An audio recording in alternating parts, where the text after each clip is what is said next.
Friends, ఈ వీడియోలో మొదటిసారిగా వైఎస్ షర్మిల అనేది ఏపీ ప్రభుత్వం మీద, వైఎస్ జగన్మోహన్ రెడ్డి గారి మీద, సొంత అన్న మీద అయితే సంచలన వ్యాఖ్యలు అయితే చేశారనమాట.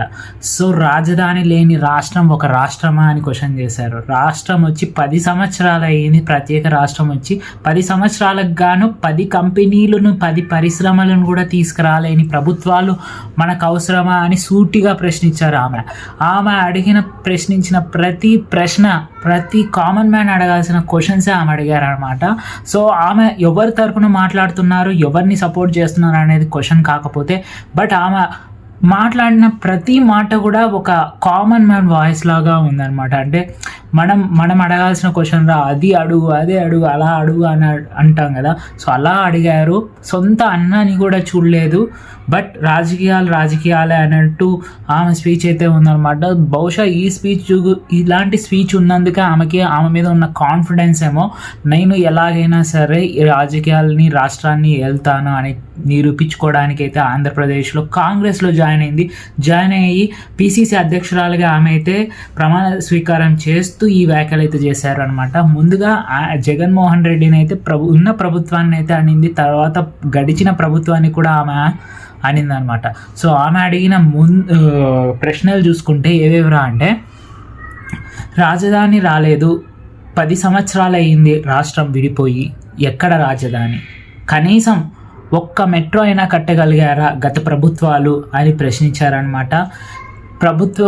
ఉన్న వాళ్ళకి ఉద్యోగాలు ఉన్నాయి, ఉద్యోగాలు ఉన్న వాళ్ళకి జీతాలు ఇవ్వలేని దుస్థితిలో, డబ్బులు ఇవ్వలేని దుస్థితిలో రాష్ట్రం ఉంది.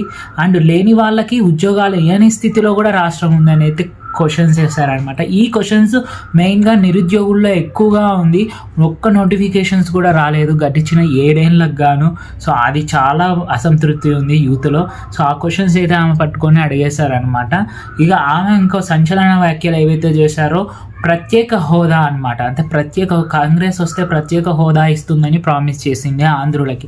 కానీ బీజేపీ వచ్చి ఎందుకు ఇవ్వలేదు, చంద్రబాబు నాయుడు గారు ఎందుకు ప్యాకేజ్ ఒప్పుకున్నారు అనే క్వశ్చన్స్ అయితే ఆమె లేవనివ్వడంలో అనుకున్నారు, కానీ లేవనివ్వలేదు. బట్ ఉన్న టైంలో స్పీచ్లో జగన్మోహన్ రెడ్డి గారి మీద అయితే సంచలన వ్యాఖ్యలే చేశారనమాట ఆమె.